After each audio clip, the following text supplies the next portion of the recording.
Steve Harvey went silent after a racist slur was said on stage. And what happened next will change how you see him forever. He's a man who's built an empire on words, on charm, on knowing exactly what to say in every moment. But in one devastating second, all of that disappeared. What you're about to see isn't a story about cancel culture or damage control. It's about a man facing the hardest choice of his life. And the words he chose that shook an entire room.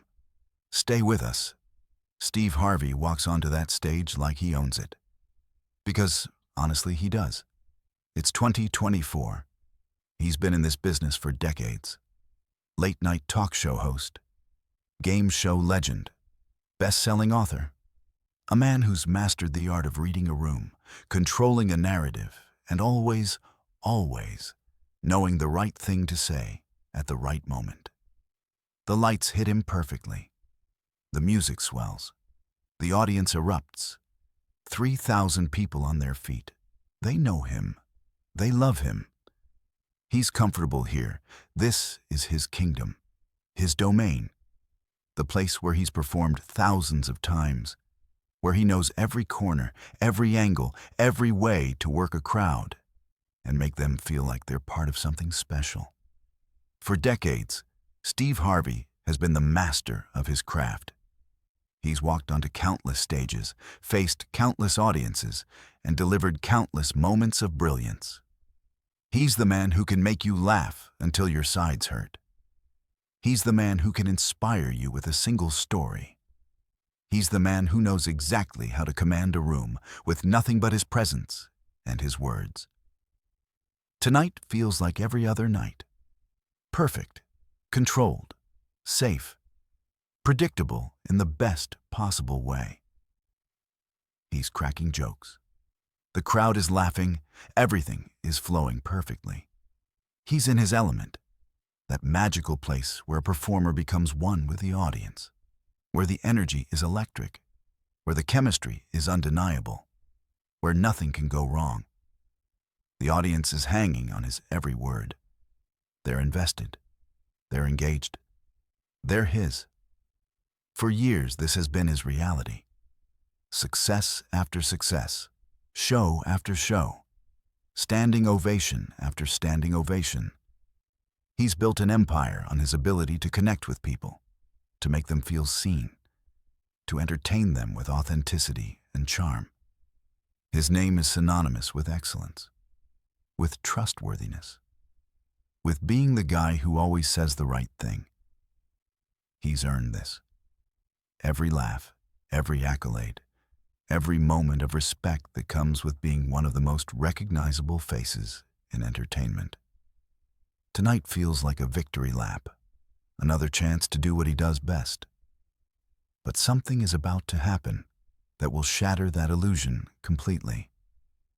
One of his guests leans in to tell a story.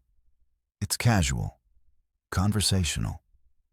The kind of moment that happens thousands of times on stages across the world every single day. Two people talking, sharing, building rapport. The audience loves seeing this kind of authentic interaction. It feels real. It feels genuine. The audience leans in too. They're invested. They want to hear what comes next. They're waiting for the punchline, the wisdom, the moment that will make them feel connected to this person they've grown to admire. And then, it comes. A word.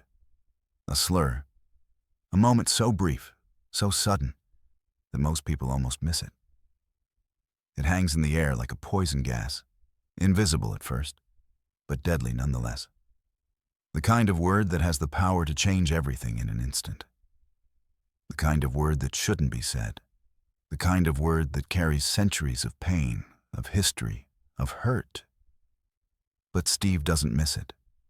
His face changes, not dramatically, not in an obvious way that would make headlines immediately. But it changes.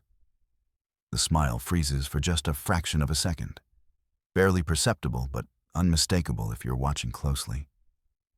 His jaw tightens, his eyes narrow, His entire body language shifts.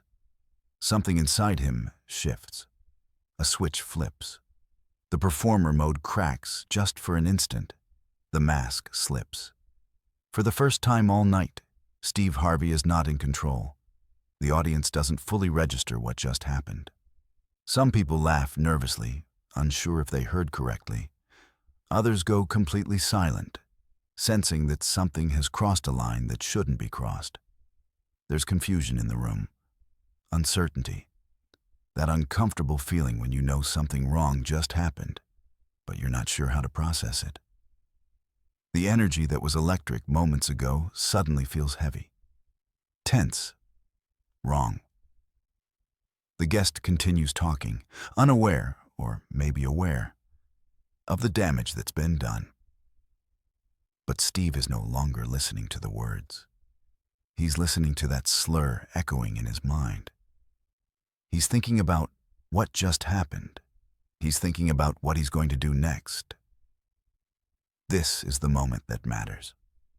This is the moment that defines a person. Because what Harvey did in that next moment, that split second where he had to choose between comfort and courage, between protecting his image and doing what's right, between staying silent and speaking up, would define not just this night, but everything that came after. Everything. This wasn't just another show. This wasn't just another moment on stage. This was a test, a real, genuine test of character. And Harvey was about to discover who he really was when everything was on the line. Would he laugh it off? Would he ignore it? Would he protect himself and move on?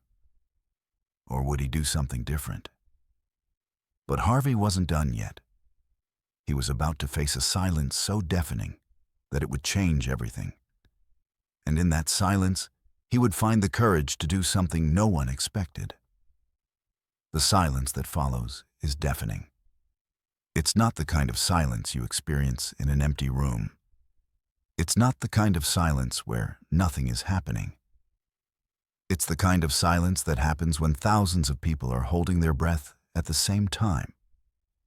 When the energy in a space shifts so dramatically that you can almost feel it physically pressing down on you. When everyone knows something just happened, but no one knows what comes next. When the world seems to pause and wait.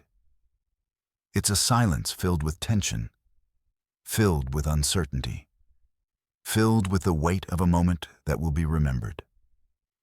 Steve Harvey stands there, completely still. The guest is still talking, but Harvey isn't hearing the words anymore. He's in his own mind now, his own world, his own internal battle, processing, thinking, deciding, weighing the consequences, understanding the gravity of what just occurred. This is the crossroads moment, the moment where a person's true character is revealed, the moment where you find out who you really are when everything is on the line. He could pretend he didn't hear it. He could let it slide like water off a duck's back. He could laugh it off nervously and move on to the next joke, the next segment, the next moment of entertainment. No one would blame him. No one would expect him to do anything. In fact, most people would probably prefer if he just moved on. It would be easier, safer, more comfortable for everyone involved. The show would continue. The audience would continue to be entertained. Life would go on as if nothing happened. But Steve Harvey has never been the kind of man to take the easy road. He's built his entire career on authenticity, on speaking truth, on having the courage to say what needs to be said, even when it's uncomfortable, even when it's difficult, even when it might cost him something, even when it would be easier to stay silent. That's who he is. That's what he's known for. That's the promise he's made to himself and to the world. His mind races through the possibilities like a computer processing thousands of calculations per second. He thinks about his legacy. What will people remember about him? What will his children think? What will his grandchildren say about this moment? He thinks about what his mother would want him to do. He thinks about the millions of people watching at home, in their living rooms, in their cars, on their phones. He thinks about the guest who just said that word. What were they thinking? Were they trying to be funny? Were they testing boundaries? Were they just careless? He thinks about the audience members who heard it and felt that sting. That immediate, visceral reaction to hearing a word that carries so much history, so much pain, so much weight. He thinks about people who have been hurt by that word throughout their lives. He thinks about what it means to stand up for them. He thinks about what it means to be a man of principle. He thinks about what it means to use his platform, his voice, his influence for something that matters. And in that moment, in that split second where everything hangs in the balance, where the easy path and the right path diverge, Steve Harvey makes a decision. He stops. He literally stops mid-moment. He raises his hand. He looks directly at the guest with an intensity that hadn't been there before. And his face is serious now. Completely serious. Gone is the smile. Gone is the charm. Gone is the performer who knows exactly how to work a crowd. What's left is just a man. A real man. A man who's about to do something that will echo far beyond this stage, far beyond this moment, far beyond anyone's expectations. Hold on, he says. His voice is calm, but it carries weight. It carries authority. It carries the kind of seriousness that makes the entire room understand that something significant is about to happen. That this isn't a joke. That this isn't part of the show. The guest looks confused. Genuinely confused. Like they don't understand why the energy just shifted so dramatically. The audience is confused too. No one knows what's coming next. The anticipation is almost unbearable. I need to say something, Steve continues. His words are measured, deliberate, each one chosen carefully. And I need to say it clearly, because I don't want there to be any misunderstanding about where I stand on this. Not now. Not ever. He pauses. He takes a breath. He lets the moment breathe. He looks directly into the camera, directly at the millions of people watching at home. He's not just talking to the guest anymore. He's talking to everyone. He's making a statement. That word, he says. That word that was just said on this stage. That word has no place here. It has no place in my show. It has no place in this industry. It has no place anywhere. And I'm not going to pretend I didn't hear it. I'm not going to move on like it didn't happen. I'm not going to laugh it off and continue like nothing occurred. Because it did happen. And it matters. It matters to me. It matters to this audience. It matters to everyone watching. The silence is even deeper now. More profound. More heavy. I've spent my entire career trying to do something meaningful, he continues. His voice is steady, but there's emotion underneath. I've built my career on treating people with respect, on lifting people up, on being a voice for what's right, on using this platform to make a difference. And I can't do that if I stay silent when something like this happens. I can't call myself a man of integrity if I ignore it. I can't look myself in the mirror if I pretend it didn't matter. He turns to the guest. His expression is stern, but not angry. It's disappointed. It's the look of someone who expected better. Someone who believed in the better nature of people and was let down. I think we need to take a break, he says. His tone is final, definitive.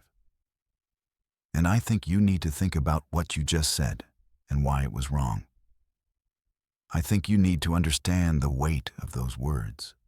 the history behind them, the pain they carry. And I think you need to ask yourself whether that's who you really are. And with that, Steve Harvey walks off stage. Not in anger, not dramatically storming off like a diva. Not in a way that's designed to draw attention to himself. Just off.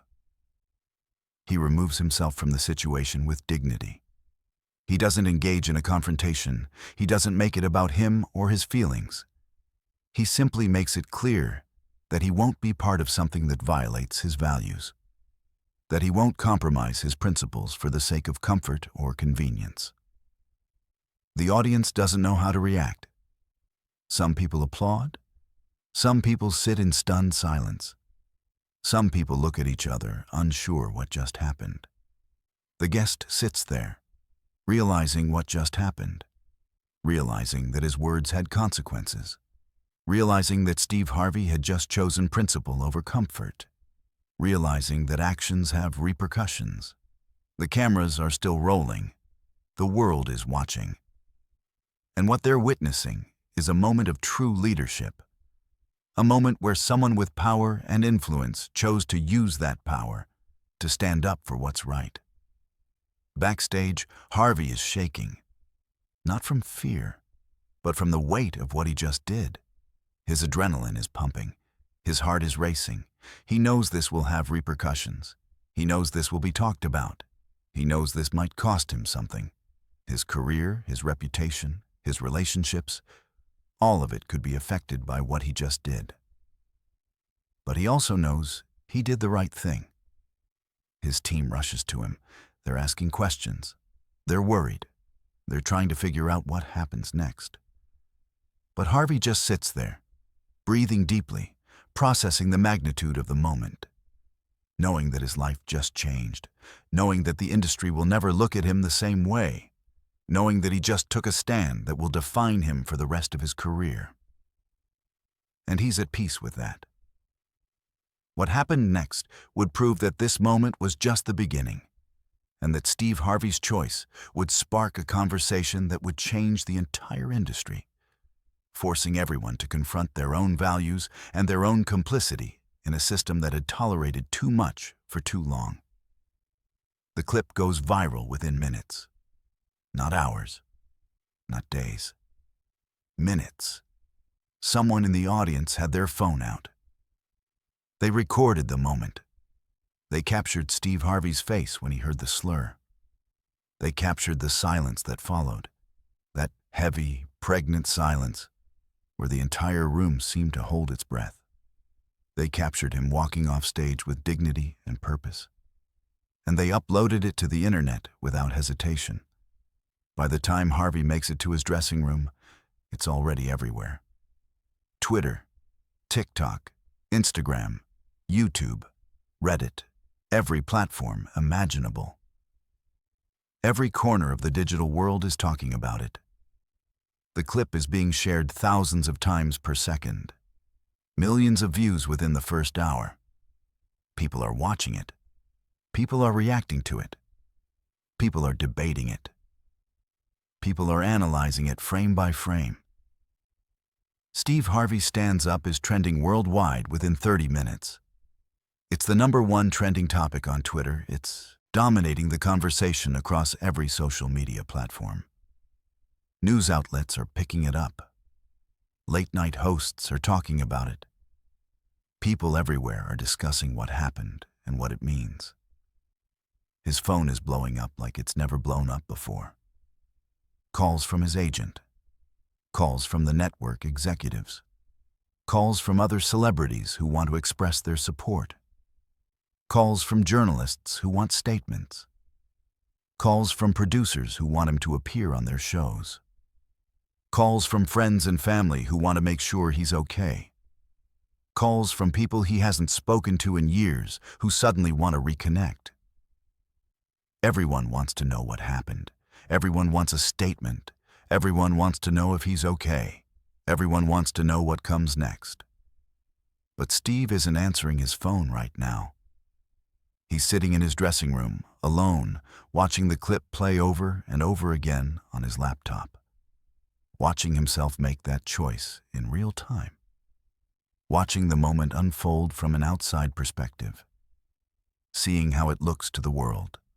Understanding the magnitude of what he just did.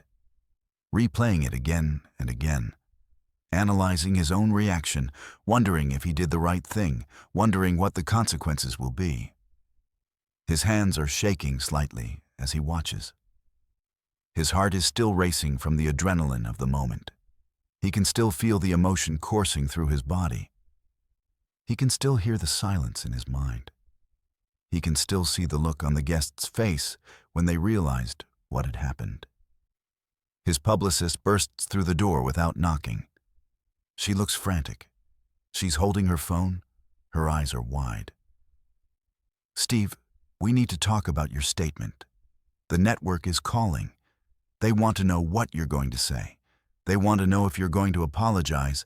They want damage control. They want—" "Not yet," Steve says, holding up his hand. "Let me think for a minute. I need to figure out what I actually want to say before I say anything." The publicist nods reluctantly and leaves. She understands that Steve needs space right now. She understands that this is a moment that requires careful thought, not knee-jerk reactions. Steve continues watching, continues processing, continues understanding the weight of this moment. He thinks about his career. He thinks about his family. He thinks about what this will mean for everyone involved. He thinks about whether he made the right choice. Within an hour, the first major news outlets pick it up. CNN breaks the story with a special report. Fox News covers it from their angle. MSNBC analyzes it in depth. The New York Times publishes an article. The Washington Post follows suit. Every major news organization is covering it. The headline writes itself. Steve Harvey walks off stage after guest uses racial slur during live taping. But the coverage isn't what he expected. He thought there might be criticism. He thought there might be people saying he overreacted. He thought there might be controversy about his decision. It's not negative. It's not critical. It's not questioning his decision or his motives. Instead, it's celebrating it. People are calling him a hero. People are saying he did the right thing. People are sharing their own stories of times they stood up against racism, often at great personal cost. People are talking about the importance of what he just did. People are praising his courage and his integrity. The guest who said the slur is getting destroyed on social media. Their career is effectively over before it even really started. Their apologies aren't being accepted. Their explanations aren't being heard. Their attempts to explain what happened are falling on deaf ears. The court of public opinion has rendered its verdict, and it's not in their favor. They're being called out by other celebrities. They're being condemned by activists. They're being rejected by the industry. But Steve isn't celebrating. He's not taking pleasure in someone else's downfall. He's thinking about the bigger picture. He's thinking about what this moment means for the industry. He's thinking about the conversation it's starting. He's thinking about the responsibility he now has to say something meaningful. He's thinking about how to use this moment to create real change, not just momentary outrage. His phone rings. It's Oprah Winfrey. "Steve?" she says immediately, her voice warm and supportive. "That was incredible. That took real courage. That took integrity. I'm proud of you." "Thanks, Oprah," he says, his voice still shaky from the adrenaline. "But I'm not sure what comes next. I'm not sure if I did the right thing. I'm not sure what the consequences will be." "What comes next is you tell your story," she says with conviction. "You explain why you did it. You explain what you were thinking. You use this moment to start a real conversation about what we need to change in this industry. You show people that standing up for what's right is possible, even when it's difficult. Steve thinks about that. She's right. This moment is too big to let pass without saying something meaningful. This moment is an opportunity to make a real difference. This moment could change things. Over the next few days, Steve gives interviews. He appears on news shows. He talks about why he made the decision he made. He talks about the importance of standing up against racism, not just in words, but in actions.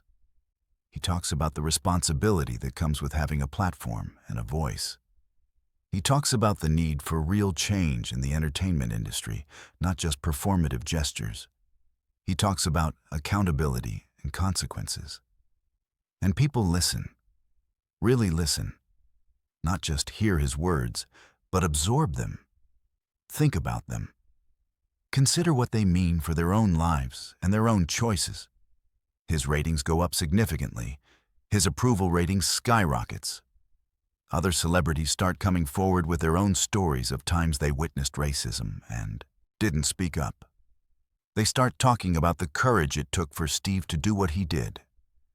They start questioning their own complicity in systems that perpetuate racism. They start having conversations about what real allyship looks like. The network that produces his show releases a statement supporting his decision completely. They announce new policies about what will and won't be tolerated on their shows.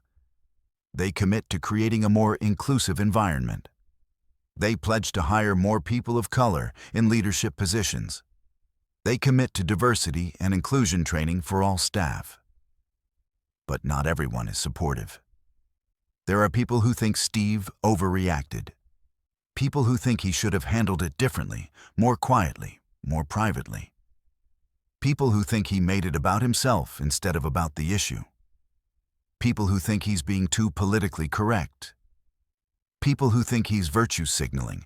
People who think he's using the moment to boost his own career. These people flood social media with their criticism. They call him names.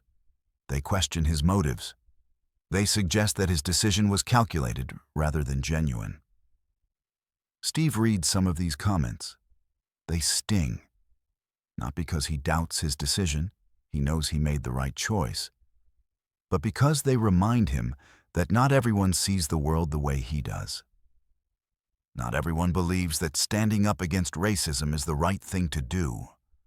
Not everyone values integrity over comfort. But he doesn't let it stop him. He doesn't let the criticism silence him. He doesn't retreat into safety. A week after the incident, Steve does something unexpected. Something that shocks everyone. Something that shows real leadership. He invites the guest back on his show. Everyone thinks he's crazy. His team thinks he's making a mistake.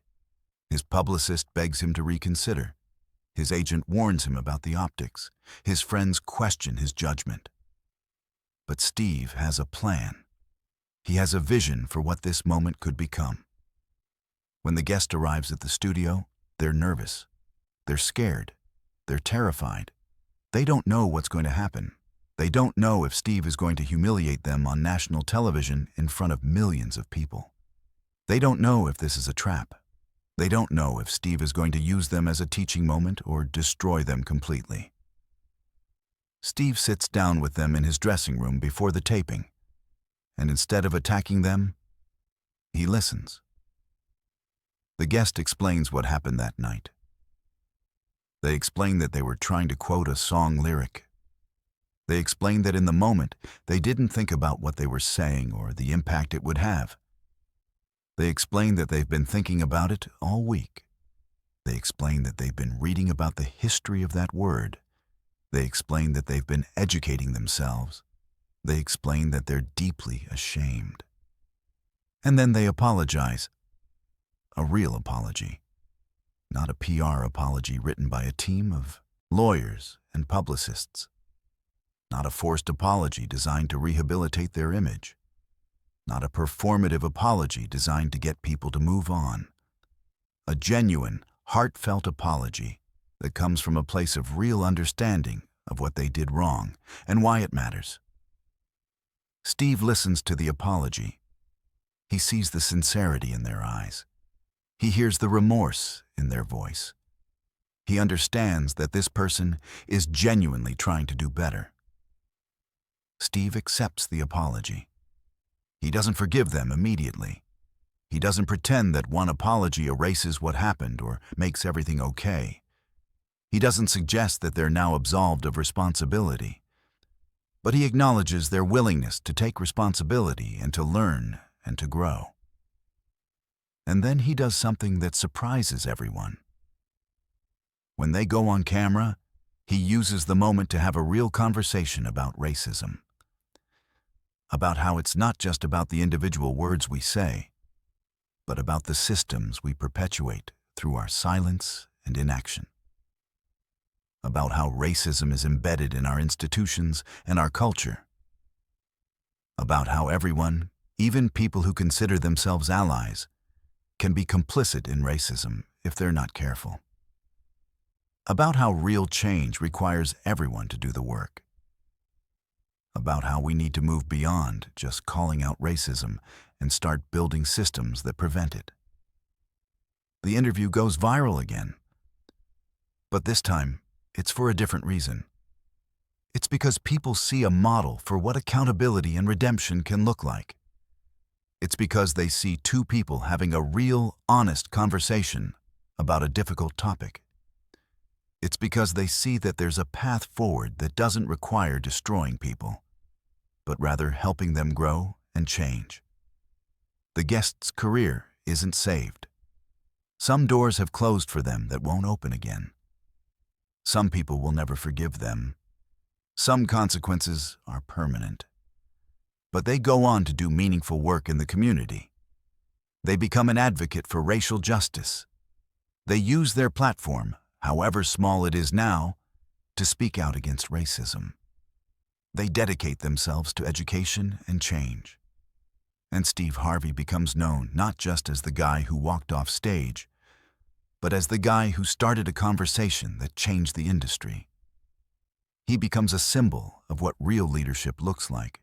He becomes a model for how to handle difficult situations with integrity and grace. But the real test of Steve's character was still to come. And it would force him to make an even more difficult choice that would test everything he believed in and everything he had fought for. 3 months pass. 3 months of interviews. 3 months of speaking engagements. 3 months of Steve Harvey becoming the face of a movement against racism in entertainment. 3 months of him being invited to every major platform to talk about what happened and what it means. 3 months of him feeling like he's making a real difference. But then something happens that changes everything. A journalist reaches out to him. She's been investigating the entertainment industry for years. She's been looking into patterns of behavior. She's been collecting stories. And she's found something that implicates someone Steve cares about deeply. She tells him that one of his closest friends, someone he's worked with for years, someone he considers a mentor figure, someone whose career he's helped advance, has been engaging in predatory behavior toward younger employees for decades. Steve's first reaction is denial. It can't be true. He knows this person. He's worked with them. He's trusted them. He's recommended them to others. He's defended them in the past when rumors circulated. It can't be true. But the journalist has evidence. She has testimonies from multiple victims. She has documentation. She has a pattern that goes back years. She has receipts. And she's asking Steve what he's going to do about it. Steve feels like the ground has shifted beneath his feet. Because here's the thing. This person has also been a supporter of his. This person has helped him. This person has been in his corner. If Steve speaks out against them, he's not just taking down a predator. He's also biting the hand that's fed him. He's also potentially damaging his own career. He's also potentially making enemies of powerful people who are connected to this person. He has a choice to make. He can stay silent. He can pretend he doesn't know about this. He can let the journalist publish her story and act shocked when it comes out. He can distance himself from this person and say he had no idea what was happening. He can protect his own interests and his own career. Or he can do what he's been preaching about for the last 3 months. He can stand up. He can speak out. He can use his platform and his influence to help the victims. He can put his money where his mouth is. But that choice comes with a real cost. Steve calls a meeting with his team. He tells them what he knows. He tells them what the journalist has found. He tells them that he's considering going public with this information. His team is horrified. "Steve, you can't do this," his agent says. "This person is connected to half the industry. This person has power. This person can destroy you if you go after them." "But they've been abusing people," Steve says. "For years, and no one has done anything about it." "That's not your responsibility," his publicist says. "Your responsibility is to yourself and to your family. Your responsibility is to your career." "Is it?" Steve asks. "Is that really what my responsibility is? Because 3 months ago, I walked off a stage because someone said a word. I made a big deal about standing up for what's right. I gave interviews about integrity. I talked about using my platform for good. So what am I supposed to do now? Just ignore this because it's inconvenient? Just stay silent because it might hurt my career?" His team doesn't have an answer. Steve spends the next week wrestling with this decision. He doesn't sleep much. He doesn't eat much. He just thinks. He prays. He talks to people he trusts.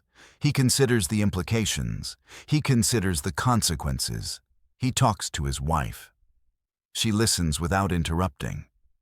And when he's done, she says something simple. "You know what you have to do. The question is whether you have the courage to do it." Steve knows she's right. He calls the journalist back. He tells her he wants to help. He tells her he wants to go on record. He tells her he wants to use his platform to amplify the voices of the victims. He tells her he's willing to face whatever consequences come from this. The journalist is surprised. She wasn't sure he would do it. She's covered enough stories to know that people often choose their own interests over doing the right thing. But Steve isn't most people. Together, they plan the story. Steve will do an interview where he talks about what he knows. He'll talk about the pattern of behavior. He'll talk about the victims. He'll encourage others to come forward. He'll use his credibility to lend weight to their stories. But before the story comes out, Steve does something else. He calls the person in question.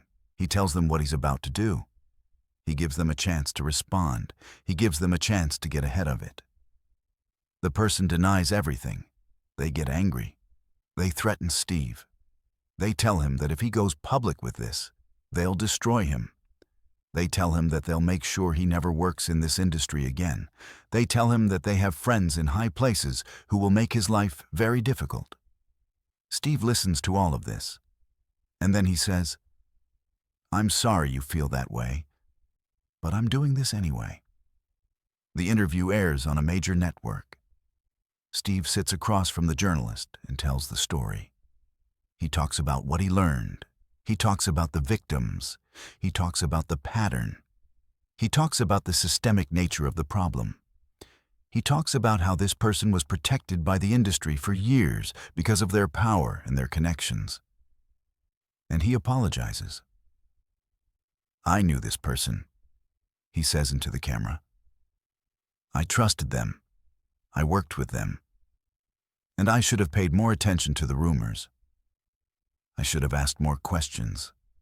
I should have been more vigilant. And I'm sorry to the people who were hurt by this person while I was benefiting from knowing them." It's a powerful moment. It's a moment of real accountability. The backlash is immediate and severe. The person Steve exposed has friends. They have allies. They have people who depend on them. And all of those people come out swinging. They attack Steve. They question his motives. They suggest that he's making this up for attention. They suggest that he's jealous. They suggest that he's trying to take down a competitor.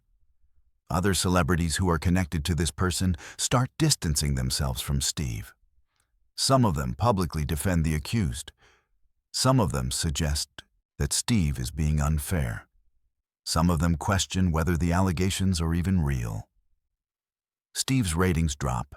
His sponsors start pulling out. Networks that were eager to have him on their shows suddenly aren't returning his calls. His agent starts getting fewer offers. His career, which had been on an upswing, starts to stall.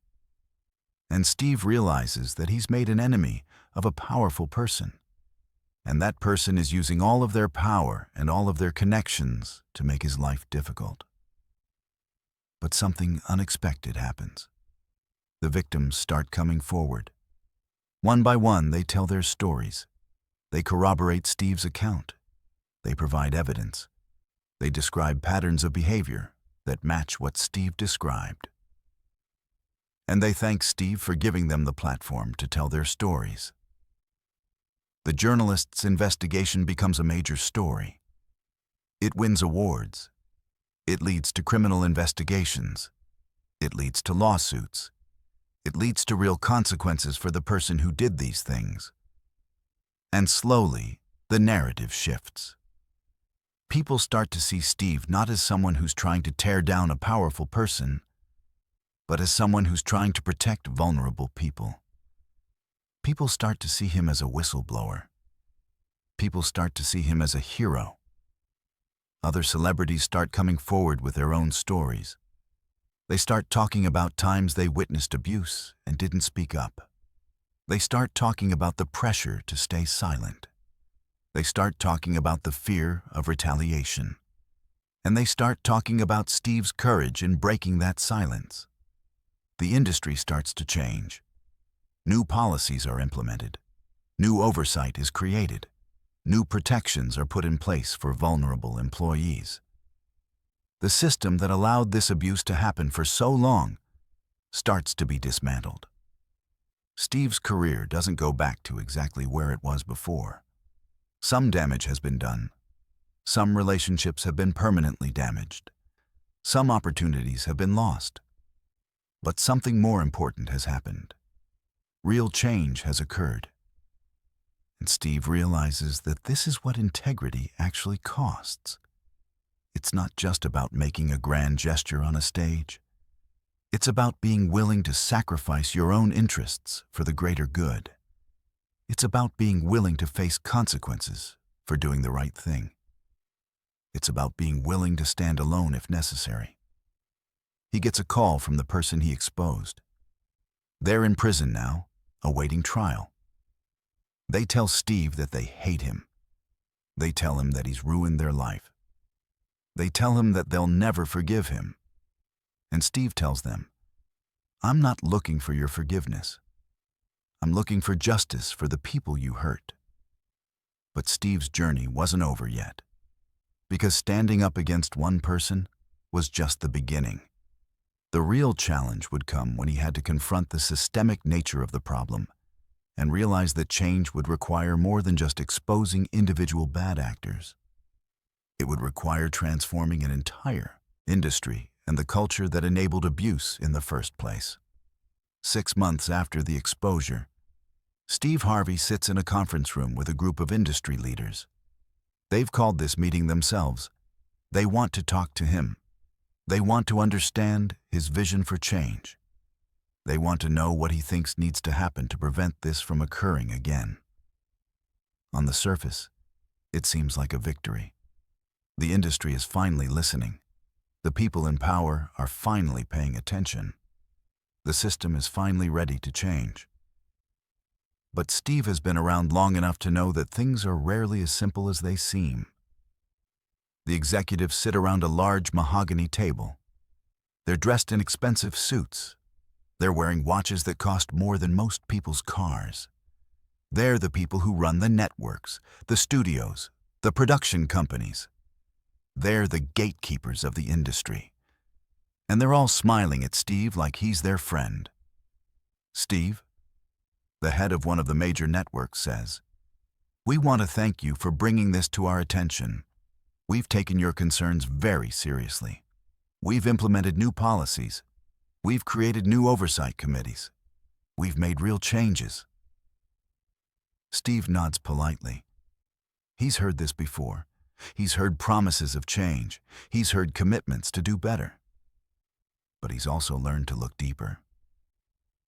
"I appreciate that," he says carefully. "But I have some questions. Who's on these oversight committees?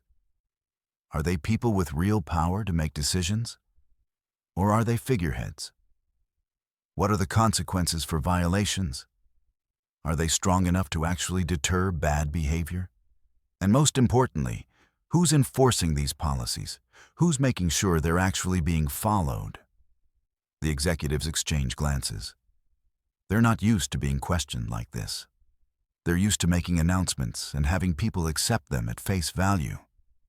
"Well," one of them says, "we've created a new department dedicated to workplace conduct and safety.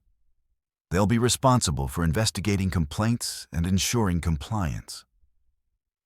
"And who runs this department?" Steve asks. "We're still looking for the right person," the executive says. Steve leans back in his chair. He already knows what's going to happen. They're going to hire someone who's connected to the network, someone who's loyal to the network, someone who won't rock the boat too much, someone who will make it look like they're serious about change while actually protecting the interests of the powerful people in the room. "I'd like to make a suggestion," Steve says. "Hire someone from outside the industry, someone with no connections to any of you. Someone with a track record of actually holding powerful people accountable. Someone who reports directly to a board that includes victims' advocates and outside oversight." The room goes silent. "That's an interesting idea," another executive says carefully. "But we need someone who understands the industry. Someone who knows how things work." "Exactly," Steve says. "Someone who knows how things work. Someone who knows how to protect people. Someone who knows how to cover things up. That's the problem. The industry has been protecting itself for too long. You need someone who's not part of that system." The meeting continues for another hour, but Steve can feel the resistance. These people don't actually want real change. They want the appearance of change. They want to be able to say they've done something without actually having to change the fundamental way they operate. When the meeting ends, Steve walks out knowing that whatever policies they've announced, they won't be enough. Over the next few weeks, he starts investigating further. He talks to people who work in the industry. He asks them about their experiences. He asks them about what they've witnessed. And what he discovers disturbs him deeply. It's not just about individual predators. It's about a system that enables predators. It's about an industry where power imbalances are so extreme that people feel they have no choice but to accept abuse. It's about a culture where silence is rewarded and speaking out is punished. It's about an ecosystem where people at the top protect each other at the expense of people at the bottom. One woman tells him about being sexually assaulted by a producer. She reported it to the network. Nothing happened. The producer is still working. She's no longer in the industry. Another person tells him about witnessing abuse and being told to keep quiet or lose their job. Another person tells him about being groomed by someone in a position of power over years before finally escaping. And Steve realizes that this isn't about one bad person. This is about a culture. This is about systems. This is about power structures that need to be completely dismantled and rebuilt. He decides to do something radical. He starts a foundation. The purpose of the foundation is to investigate workplace abuse in the entertainment industry. The foundation will have the power to conduct independent investigations. The foundation will have the power to make recommendations. The foundation will have the power to go public if networks refuse to take action.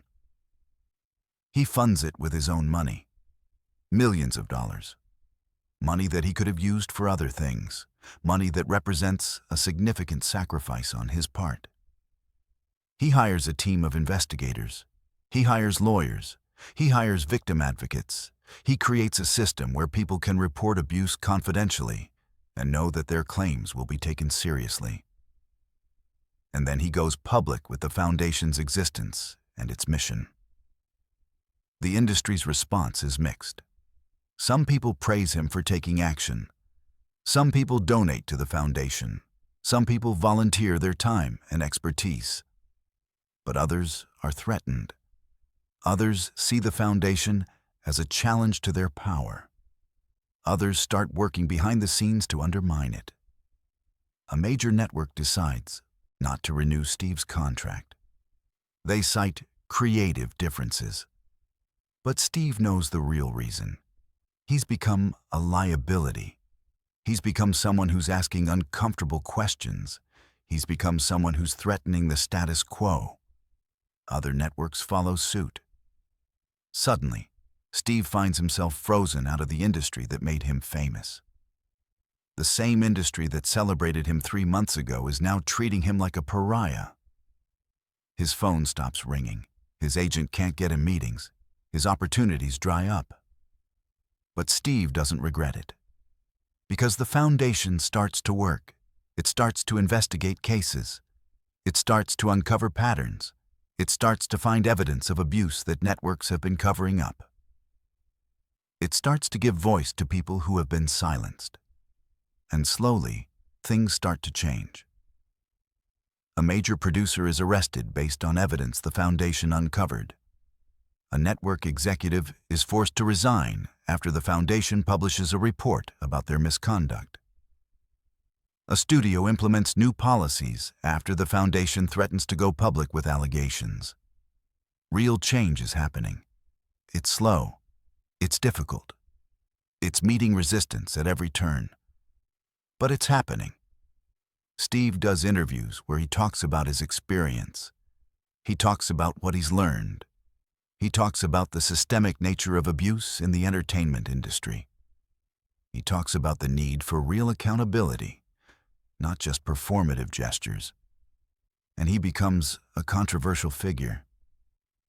Some people see him as a hero. Some people see him as a troublemaker. Some people see him as someone who's trying to destroy the industry. Some people see him as someone who's trying to save it. The truth is probably somewhere in the middle. One day, Steve gets a call from a young woman who works as a production assistant on one of the major networks. She tells him that she's been sexually harassed by her supervisor for months. She tells him that she reported it to HR and nothing happened. She tells him that she's afraid of losing her job if she speaks out. Steve listens to her story, and then he tells her about the foundation. He tells her that they can help. He tells her that she's not alone. He tells her that there are people who will believe her and support her. The woman reports her case to the foundation. The foundation investigates. The foundation finds evidence of a pattern of harassment. The foundation goes to the network and tells them that if they don't take action, the foundation will go public. The network fires the supervisor. They implement new training. They create a real reporting mechanism. They actually make changes. And that young woman gets to keep her job. She gets to work in an environment where she's not being harassed. She gets to do her work without fear. That's when Steve realizes what he's actually doing. He's not just exposing bad people. He's not just creating controversy. He's actually helping people. He's actually making a difference in people's lives. He gets another call. This time it's from a major media organization. They want to do a documentary about his journey. They want to tell the story of how he went from being a talk show host to becoming a crusader for accountability in the entertainment industry. Steve agrees to participate. He tells them his story. He talks about his doubts. He talks about his fears. He talks about the costs of standing up. He talks about the rewards of knowing that he's helping people. The documentary airs on a streaming platform. It goes viral. Millions of people watch it.